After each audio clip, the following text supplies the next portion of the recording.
Rylan Ward had always believed that space looked calm only from far away. Anyone who worked among the stars knew the truth. Deep space had moods. And tonight, the nebula ahead felt restless. The human exploration ship Solbound drifted close to the shifting purple clouds as warning lights blinked softly across the bridge. Storm waves of electromagnetic energy moved inside the nebula like hidden creatures turning in their sleep. Rylan studied the readings on his screen. Something inside that nebula was sending a signal. A faint distress call that kept breaking apart, like a whisper being carried by rough winds.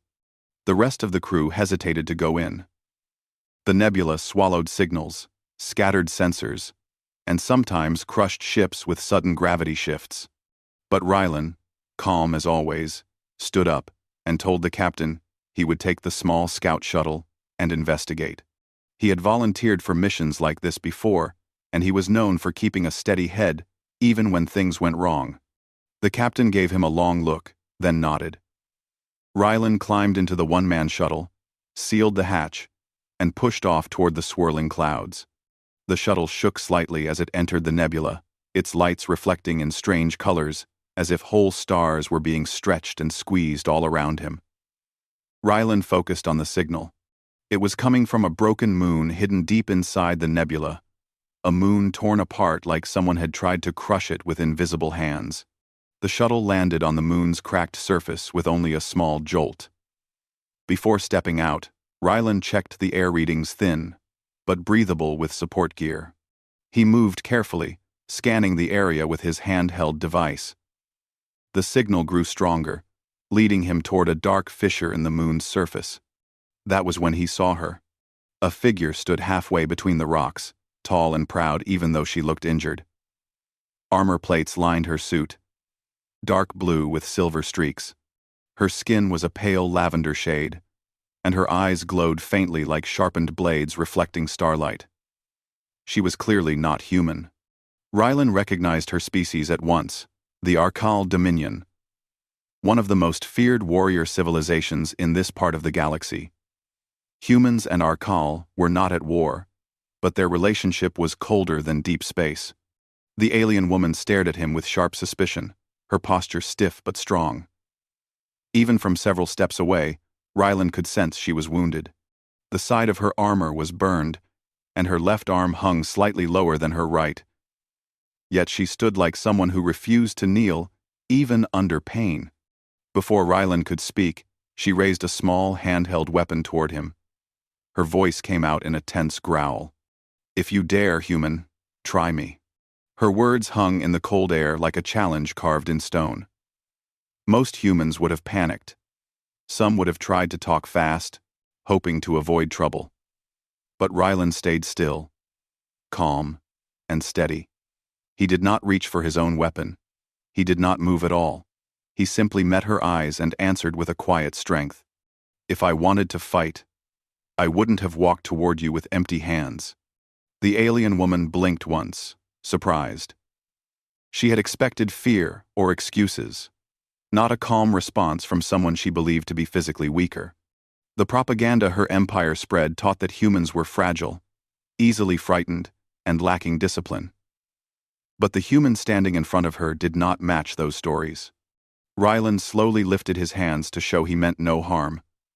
The alien woman's eyes narrowed, studying him. "My name is Rylan Ward," he said.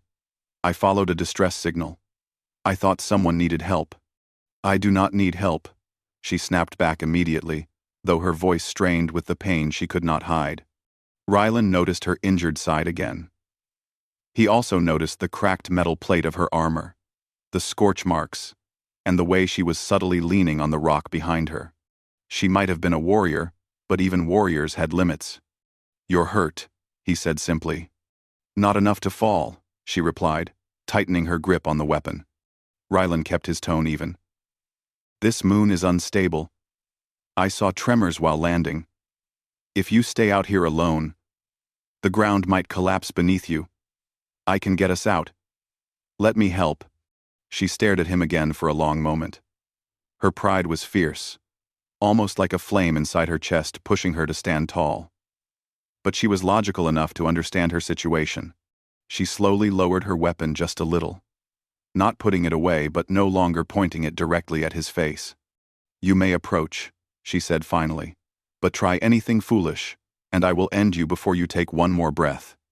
"I believe you," Rylan replied. He walked closer. Up close, the alien woman's armor looked heavily damaged. Her breathing was uneven. The energy storm inside the nebula probably struck her ship, forcing her to crash. Rylan offered his support, but she shook her head stubbornly. "I walk alone," she insisted. "Then I'll walk beside you," he said. That simple line made her look at him again, puzzled. She was used to dominance, used to fear, used to intimidation working instantly. But this human did not bend. He did not act scared. Yet he also did not respond with aggression. His calm was a kind of strength she did not understand. The ground beneath them rumbled suddenly, a deep, shuddering pulse that echoed across the broken moon. Rylan grabbed her arm instinctively, pulling her away from a cracked section that gave way only seconds later.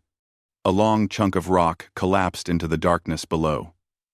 The alien woman gasped slightly, startled more by his quick action than by the falling ground. "You saved me," she said quietly, almost as if the words surprised her. "You would have done the same," Rylan replied. She looked away, unsure if that was true. They moved together toward a nearby canyon where the distress signal originated. Along the way, Rylan carefully adjusted her broken armor piece to reduce pressure on her injury. She protested again, but this time not as fiercely. Inside her mind, questions started rising. Why did this human risk himself for her? Why didn't he show fear? Why did his voice stay steady every time he spoke? Every step made her doubt what she believed about humans. The canyon was narrow and shadowy, with cracks glowing faintly from molten rock deep inside the moon. Strange winds passed through the narrow walls, carrying dust that sparkled like tiny stars. The alien woman paused suddenly. "You still have not asked my name," she said. "I figured you'd tell me when you wanted to." "Strange," she murmured. "Humans are usually so eager." Rylan smiled a little. "Only some." She hesitated before speaking. "I am Saris Vera, commander of the Arcal Dominion." Rylan nodded respectfully. "Then, let's get Commander Vera off this moon before it falls apart." Another tremor hit. Rocks tumbled from the canyon walls. Rylan grabbed Saris's hand and pulled her into a small alcove, just as a large boulder crashed where they had stood moments earlier. Saris stared at the fallen stone, her chest rising and falling quickly. If Rylan had not acted, she would have been crushed. Her eyes moved slowly to him. Humans were not supposed to be brave like this. She felt something unfamiliar, a strange mix of respect and confusion. When the tremor stopped, they moved deeper into the canyon. The distress beacon lay ahead, flickering weakly beside the wreckage of Saris's escape pod. Sparks flew from torn metal. Rylan kneeled to inspect it, but Saris stopped him. "Wait." She scanned the device. Her expression shifted from surprise to anger. "This is not a distress beacon," she whispered. "It is a recall trap. My own people did this." Rylan watched her silently as she processed the harsh truth. She had been set up abandoned here as a test or punishment. Her pride cracked for a brief moment, though only in her eyes. Her voice stayed strong. Rylan placed a gentle hand on her shoulder. "We'll get you out of here. You don't have to face this alone." Saris looked at him for a long moment. She had challenged him with fierce words earlier. But now, she studied him with quiet understanding. The human who stood beside her did not show fear or hesitation. He had risked himself twice already. He had spoken to her with respect, not weakness. His steady courage made her wonder if humans were far more powerful than her people believed. The ground shook again, harder this time. Cracks split across the canyon floor. Rylan tightened his grip on her arm. "We need to move. Now." Saris nodded, trusting him for the first time.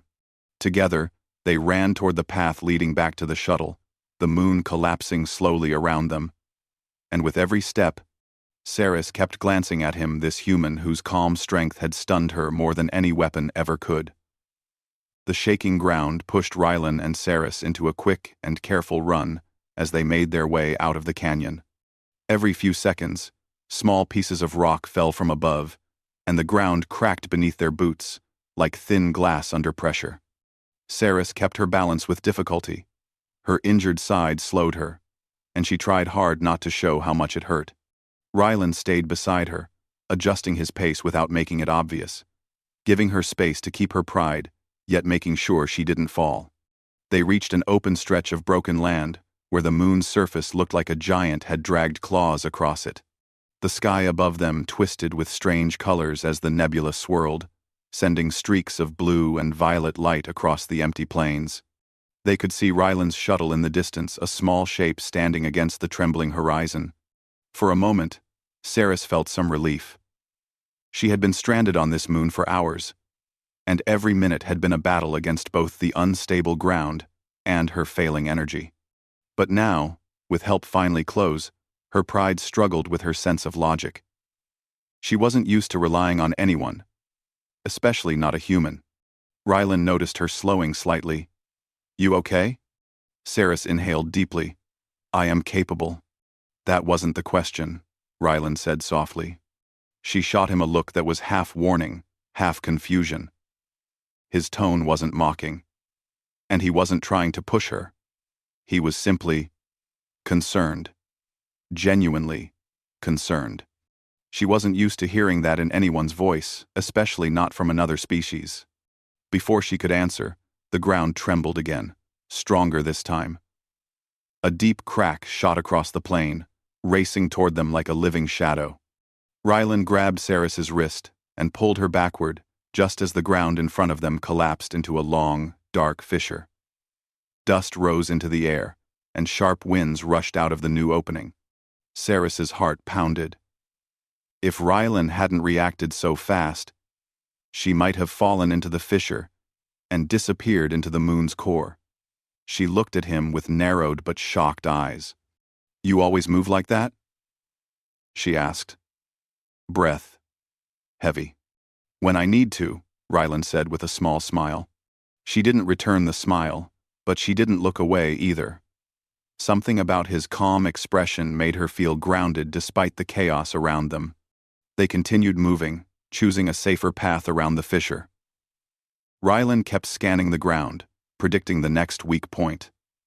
Saris observed him closely, trying to understand how a human, someone, her people, considered physically inferior, could show such sharp instincts. It wasn't strength of body that impressed her. It was strength of mind. After several minutes, they reached a cluster of dark, twisted pillars, giant stone formations shaped by old volcanic explosions. Rylan slowed down, raising a hand to signal caution. "There's movement," he said quietly. Saris stiffened, instantly alert. She pulled out her small energy blade, ready for combat. Rylan crouched behind a stone and peered around the edge. At first, he saw nothing. Then a flash of metal reflected light. "Drones," Rylan whispered. Saris clenched her jaw. "Our call drones." "Yours?" Rylan asked. "They belong to the Dominion," she replied, voice cold. "They were likely sent to observe my failure. Or finish me." Rylan's expression grew serious. "Then we don't fight unless we have to. You're injured. And you are human," she said sharply. Rylan raised an eyebrow. "Meaning you cannot face our call drones alone," she said, almost as if she was reminding him of universal truth. Rylan gave a small shrug. "Good thing I'm not alone." Her eyes widened slightly. The way he said those words made her chest tighten with a feeling she didn't know how to name. The drones moved slowly across the plain, scanning the ground, their red lights blinking like watchful eyes. Rylan motioned for Saris to follow him toward a narrow path between the tall stone pillars. They stayed low, moving silently around the rock formations. Saris noticed how Rylan used the environment to hide their movement, picking paths that kept them out of direct sight. His strategies were precise and efficient. As they moved, Saris whispered, "How do you know these tactics? You act like someone trained by warriors." "My father was a miner," Rylan said quietly. "He taught me how to survive unstable ground. And my mother was a medic. She taught me how to stay calm." Saris blinked. "Your people teach survival in families? Even simple workers?" "Especially simple workers," Rylan said. "Humans don't wait for someone else to save them. We learn to save ourselves and others." That answer surprised her again. Among the Arkal, only elite warriors were trained for survival. The rest relied on the Empire's strength. But humans trained their own families? Their children? It was a concept she didn't fully understand. They slipped past the last stone pillar and reached a quieter stretch of land. Rylan checked the sky. The nebula storm was getting stronger. The colors twisted into deeper shades, and flashes of light shot through the clouds. "We don't have much time," he said. Saris nodded, though her steps were growing heavier. Her breathing had become rough, and the wound near her ribs was bleeding again. Rylan noticed immediately. "You're getting worse," he said. "It is manageable," she insisted. Rylan stopped walking. "Saris, you're hurt. Let me help." She turned toward him, eyes sharp. "I am Arkal. I do not lean on others." Rylan stepped closer, his voice firm but gentle. Saris froze. A team? Her heart reacted strangely. In the Dominion, teamwork only existed in military formations. But this human wasn't her soldier or her subordinate. He wasn't trying to lead her or follow her. He was simply standing beside her. That idea shook her more than the tremors beneath the ground. Rylan reached for her arm again. "Let me treat that injury." Saris hesitated but finally gave a short nod. Rylan opened his emergency medical pack and carefully removed a small healing patch. He cleaned the wound first, causing Saris to tense from the sharp sting. His hands were steady, controlled, respectful. No fear, no hesitation. "You're calm even under pressure," she said quietly. Rylan smiled slightly. "I've seen worse." She raised an eyebrow at him. "What could be worse than this? Being trapped in an elevator with Captain Mira when she's in a bad mood." Saris blinked, confused at first. Then she realized he was making a joke. Light humor, in the middle of danger. She didn't laugh, but something inside her softened. Humans were strange. Strange, but interesting. With her wound patched, they continued forward. The shuttle was now closer. Only a few minutes away. But the ground ahead suddenly cracked again, and a cloud of dust rose. Rylan covered Saris with his arm as debris flew around them. When the dust cleared, something new appeared. 3 Arkal drones hovered in front of them, blocking the path. Saris tensed. Rylan stepped slightly in front of her without thinking. She noticed this instantly, and her breath caught. No one had ever stood between her and danger before. Warriors didn't do that. Commanders didn't need it. But this human did it instinctively. The drones scanned them, and one spoke in a cold, mechanical tone. "Commander Saris Vera. Status: failed. Action: termination." Saris felt a heavy weight inside her chest, anger, humiliation, and disbelief mixing together. Her own empire had sent execution drones, treating her like a broken tool. Rylan tightened his grip on the small blaster he carried. "We're not letting them do that." "Snotter," Saris whispered. "Rylan, you don't have to fight my battles." He looked back at her. "Maybe not, but I will. Lime. I'm." Those words struck her harder than any weapon. The drones charged their energy weapons. Rylan raised his blaster. Saris activated her energy blade, ignoring the pain in her side. The first drone fired a beam toward Rylan, but Saris stepped forward, slicing the beam mid-path with her blade, sending sparks flying. The second drone rushed toward Saris, but Rylan shot its control sensor, causing it to spin out of control and crash to the ground. The third drone attacked from above, aiming directly at Saris's injured side. Rylan ran forward, grabbed her shoulder, and pulled her out of the way just as the drone fired. They moved with surprising coordination, human instincts combined with Arcall training. Together, they destroyed the final drone. It crashed into the rocks and exploded in a burst of orange sparks. When the noise settled, the plane went quiet. Saris stood still, breathing hard, staring at Rylan. She had fought side by side with warriors her entire life. But she had never fought with someone like him, someone who protected her without pride, without hesitation, and without expecting anything in return. For the first time, she felt something she had never allowed herself to feel around another being: trust. Rylan pointed toward the shuttle. "Come on. Let's finish this." Saris nodded slowly, her voice softer than before. "Lead the way, human." And as they walked, she kept watching him with a new understanding, wondering how someone as calm and steady as him existed in a universe that often rewarded cruelty and power. The path to the shuttle seemed close, yet every step felt heavier than the one before. Saris and Rylan walked across the trembling moon surface with careful movements, knowing the ground could break again, without warning. The fight with the drones had drained Saris more than she showed. Her injured side burned, and her legs felt weaker, but she kept her posture straight. Rylan noticed her difficulty, but didn't point it out. He simply walked near enough that he could catch her if she stumbled. The nebula sky above them darkened. Waves of light moved like slow lightning, twisting through clouds of dust. The air hummed with strange energy, and the surface vibrated in small, rhythmic pulses. Rylan checked his scanner. "The gravitational pressure is rising fast," he said quietly. "We need to hurry." Saris nodded, though she felt a strange weight in her chest, part fear, part stubbornness, part something she couldn't name. Every time Rylan spoke, he sounded calm, not frightened or desperate. That calmness steadied her more than she wanted to admit. After a few minutes, they reached a long ridge overlooking a deeper part of the moon. Below them lay a wide valley, filled with old metallic structures, half buried in broken ground. It looked like ruins from another era, perhaps from a civilization that once existed here.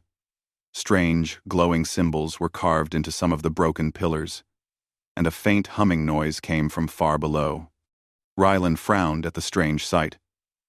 "This doesn't look natural." "Arcall engineers sometimes use moons like this for training simulations," Saris said slowly. "But these structures, they are older. Much older." Rylan crouched and brushed dust off a nearby piece of metal. It was smooth and cold, with patterns he didn't recognize. "If this was a test site," he said, "it's been active for a long time." Saris walked ahead, her eyes narrowing as she studied the ruins. "This place is not for training," she said at last. "It is a proving ground." Rylan stood. "What does that mean?" "It means anyone sent here is expected to survive without help. If they don't, they are considered unworthy." Rylan absorbed that quietly. "Your empire really does this to its own people?" "It is the way of the Dominion," Saris said stiffly. "Strength above all. Weakness is not allowed." "Is needing help the same as being weak to your people?" Rylan asked. She didn't answer. They started descending the ridge slowly, moving through broken rocks and old metal pieces.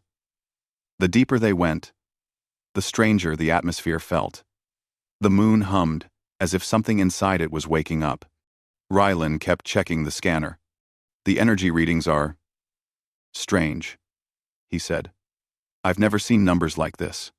Saris stopped near a tall, ruined pillar. "Because this is not natural energy. The Dominion infused parts of the moon with artificial power long ago." "Why?" "To make the test harder. Rylan looked at her with disbelief. That's insane. Saris didn't argue. For the first time, she didn't defend her empire.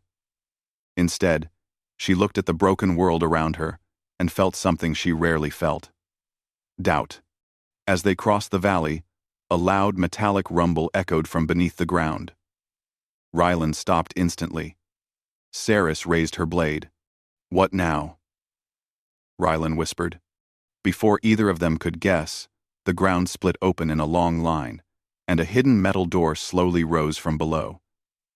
Dust flew into the air as ancient machinery forced the door upward.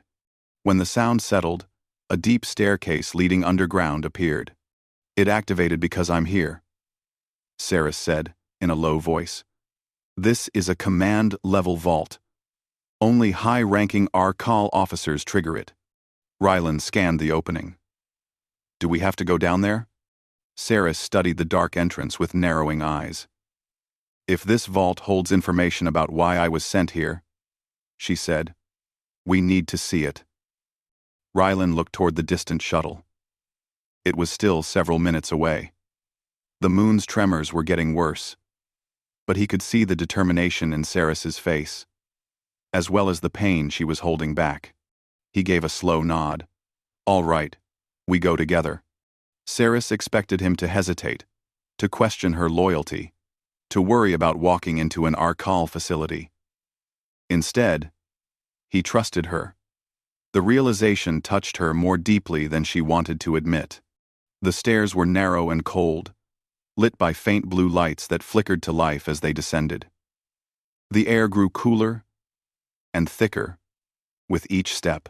At the bottom was a large circular chamber filled with screens, old storage crates, and a central platform glowing with bright white light. Saris walked toward the platform. Rylan stayed close, watching for traps or moving machinery. When Saris stepped onto the platform, it activated immediately. A holographic display rose from the center, forming sharp patterns and symbols. A deep synthetic voice filled the chamber. Commander Saris Vera. Assessment status. Failure. Initiating record playback. Saris stood rigid as a hologram of her own commanding officer appeared tall, cold-eyed, and wearing armor that radiated authority. You were selected for the proving ground due to concerns about your independence, the hologram said. Your hesitation during the last mission raised doubts about your loyalty to the Dominion. Saris's jaw clenched tightly. She didn't look at Rylan, but he saw the pain in her eyes. You were expected to complete this test without assistance, the hologram continued.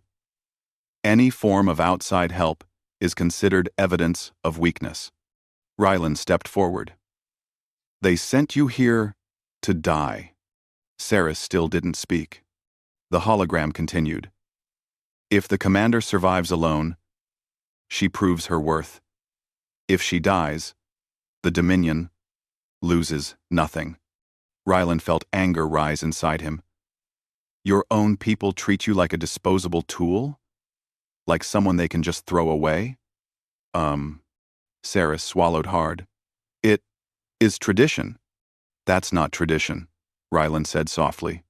That's cruelty. The hologram vanished. The room fell silent except for the low hum of energy. Saris finally turned away from the platform, her expression cold and controlled, though her eyes held a storm of emotion. All my life, she said slowly, I have fought to prove my strength, to earn respect, to rise higher. But none of it mattered. One hesitation, and they sent me here. Rylan placed a hand on her arm. She didn't pull away. Saris, he said, strength isn't measured by how alone you stand. It's measured by how you stand when everything falls apart. She looked at him, confused but listening. You survived because you're strong, he continued. Not because you were alone. And there's nothing weak about accepting help. She stared at him for a long moment. His words softened something inside her, a place she didn't know existed. Before she could reply, the ground shook violently. Cracks raced across the chamber. Lights flickered. A loud alarm echoed from above. Rylan glanced around. "We need to get out now." They rushed up the staircase, gripping the railings as the ground trembled like a rising tide. The moment they reached the surface, a deep roar echoed behind them as the chamber collapsed inward, swallowed by the moon's unstable core. Saris stumbled as the land tilted sharply. Rylan caught her and held her steady. "Keep moving," he said. They ran across broken stone and glowing dust, dodging falling debris and jumping over splitting cracks. The shuttle was finally in sight. A rush of wind pushed against them as the nebula storm intensified. But then, ahead of them, 3 more Arcal drones rose from behind the rocks, larger and more advanced than the earlier ones. Saris exhaled shakily. "Heavy sentry drones. They will not stop." Rylan stepped in front of her again without thinking. "Then we don't stop either." The drones charged their weapons. Rylan and Saris prepared themselves. Neither of them knew how they would win. Neither of them wanted to give up. And just before the first drone fired, Saris whispered something she never imagined she would say to a human. "Rylan, I trust you." The heavy sentry drones hovered above the cracked ground, their red sensors glowing like burning eyes in the darkening nebula sky. Rylan and Saris stood side by side, dust swirling around their boots, the shaking moon threatening to split apart beneath them. For a moment, there was silence, just the low humming of engines, and the echo of Saris's quiet words lingering in the air. She had told him she trusted him. Rylan didn't look at her, but he felt the weight of those words. They filled him with a strange strength, a deeper focus. Saris, usually sharp and unshakable, stood close to him now, her blade pulsing with faint blue light. Her injured side made her breathe unevenly, but she held her weapon with determined hands. Rylan tightened his grip on his blaster. The first drone fired. Rylan pushed Saris behind a tall rock as the energy beam slammed into the ground, creating a bright flash and spraying debris everywhere. The air crackled with static. Saris jumped forward, slicing a second beam in half, causing it to strike another drone instead. The damaged machine spiraled, struggling to stabilize. Rylan fired at the exposed vent of the nearest drone. His shot hit cleanly, forcing the drone to drop several feet. Saris used that moment to leap forward, landing a precise strike that cut off its stabilizer. The machine fell to the ground and exploded in sparks. The battle continued in quick bursts of light and sound beams firing, blades cutting, dust rising, the moon rumbling beneath them. Rylan and Saris moved together almost as if they had trained for years. Every time a drone targeted her, Rylan stepped in to block or distract. Every time a beam came toward him, Saris struck with her blade, forcing the drones to miss. One heavy drone flew low, trying to crush them with its weight. Saris shouted a warning, grabbed Rylan's arm, and pulled him aside, just in time. The drone hit the ground so hard the whole moon seemed to shudder. Rylan steadied Saris when she nearly stumbled. Another drone shot down from the sky, firing rapidly. Rylan ducked behind a rock and shouted, "Saris, above you." She looked up just as the drone aimed at her. With a burst of strength she didn't know she still had, she jumped forward, rolled, and sliced the attack beam in half again. Rylan fired a shot into the drone's exposed core, and it exploded in a shower of orange sparks. Only one drone remained, the biggest one, floating high with a glowing shield around it. It aimed all its weapons at once. Rylan and Saris were forced to dive behind broken rocks as multiple beams struck the ground, shaking the land violently. Rylan checked his blaster. "I'm almost out of charges." "Then we finish it another way," Saris said, tightening her grip on her blade. Rylan glanced at the drone's shield. "If I can distract it long enough, you can break through the shield." "That shield can withstand fighter-level attacks," Saris warned. "You broke one drone in 2 pieces earlier," Rylan said with a small smile. "You can handle it." Despite the situation, Saris felt a spark of amusement. "Human courage," she murmured. "Strange, but useful." The ground trembled again, louder, deeper, more violent. Rylan ran out from behind the rocks, firing the last remaining shots from his blaster to draw the drone's attention. The machine immediately targeted him. Saris's heart jumped. She wanted to shout for him to stop, but the moment she hesitated, the drone would shoot him. Rylan dodged the first two beams, sliding across the dusty ground. The third beam hit the rock beside him, sending a burst of debris into the air. He coughed, but kept moving, circling the drone. Saris watched carefully. When the drone turned to aim at Rylan again, its shield flickered for a split second. A tiny opening. That was her chance. She rushed forward with all the strength she had left. Her injured side throbbed painfully, but she ignored it. She leapt, bringing her blade down at the same moment the shield flickered again. The blade pierced through the opening with a burst of blue sparks. The drone jerked violently, its systems struggling to resist the attack. Saris pushed harder, yelling with effort. Rylan fired one last weak shot into the drone's exposed core. The machine exploded in a blinding flash of white and blue light. For a moment, everything was soundless. Then the remains of the drone crashed to the ground in burning pieces. Saris landed but lost her balance as pain shot through her side. Rylan rushed to her and caught her before she fell. Her breathing was fast and shallow, and her legs trembled. "You did it," Rylan said, supporting her weight. Saris leaned against him, too exhausted to stand on her own. "We did it," she corrected softly. The moon rumbled again, this time with a long, deep roar that shook the sky. Cracks spread across the ground, like web patterns. Large pieces of rock began to fall from above. "We need to move," Rylan said urgently. He helped Saris toward the shuttle. The ground broke behind them with sharp cracking sounds. The sky pulsed with violent light. Rylan pulled her closer as they ran, guiding her around falling rocks. Two long cracks opened ahead, forming a wide gap. Saris hesitated. Rylan squeezed her hand. "Jump with me."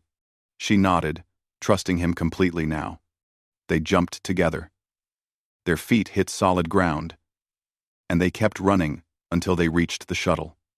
Rylan pressed the door controls, and the hatch opened with a sharp hiss. He helped Saris inside and followed, sealing the door just as a piece of the moon's surface collapsed behind them. Rylan dropped into the pilot seat and started the engines. The shuttle shook violently. Saris held onto the seat behind him, struggling to stay conscious. Every breath hurt, but she kept her eyes open, watching him. He moved quickly, focusing on the controls, refusing to let panic take over. The shuttle lifted off the ground. The moon's surface cracked into several pieces as they rose. Light from the nebula storm flared around them. Rylan pushed the engines harder as chunks of rock floated upward, threatening to hit the shuttle. "Hold on," he shouted. Saris closed her eyes as the shuttle shot upward and through the collapsing cloud of dust. For a moment, everything went dark. Then they emerged above the moon, surrounded by the swirling nebula. The storm still raged, but they were free of the collapsing ground. Rylan guided the shuttle through the chaotic clouds, dodging swirling energy currents. His hands were steady, his mind focused. When they finally broke through the storm and reached open space, Saris let out a slow, painful breath. Rylan turned toward her immediately. "Saris, stay awake," he said gently. She forced her eyes open. "I am awake." "You're badly hurt," he said. "We need to get you medical care." Saris looked at him quietly. "Why do you care so much?" "Because you're not alone," Rylan replied. "Not anymore." Those simple words struck her deeply. All her life, she had believed strength meant standing without anyone. But here she was, alive only because a human chose to stand with her. The shuttle reached the human ship soulbound, and medics rushed in to help Saris. She tried to step forward on her own, but stumbled. Rylan caught her again. "You don't have to walk alone," he whispered. This time, she didn't protest. She let him support her. Later, after treatment, Saris sat in the human ship's medical bay, staring at the stars outside the window. Rylan entered quietly and stood beside her. "You're safe now," he said. She turned her head slowly. "I should return to the Dominion," she said, though her voice lacked conviction. "You could," Rylan replied. "Or you could stay. It's your choice." Saris looked at her hands, then at him. "If I return, they will punish me." "Then don't return," Rylan said softly. Saris studied his face, searching for any sign of pressure, judgment, or hidden motives. She found none. Only sincerity. "You humans," she whispered. "You are nothing like I was taught." Rylan smiled a little. "You're nothing like I expected either." Silence filled the room for a moment, warm and calm. Finally, Saris breathed deeply and made her choice. "I will stay," she said. "Not because I fear my people, but because I want to understand yours." Rylan nodded gently. Then Saris looked out the window one last time. The shattered moon was far behind them. A new life waited ahead, uncertain, unfamiliar, but filled with possibilities she had never imagined. And as Rylan stood beside her, she realized something important. Real strength was not standing alone. Real strength was choosing who to stand with.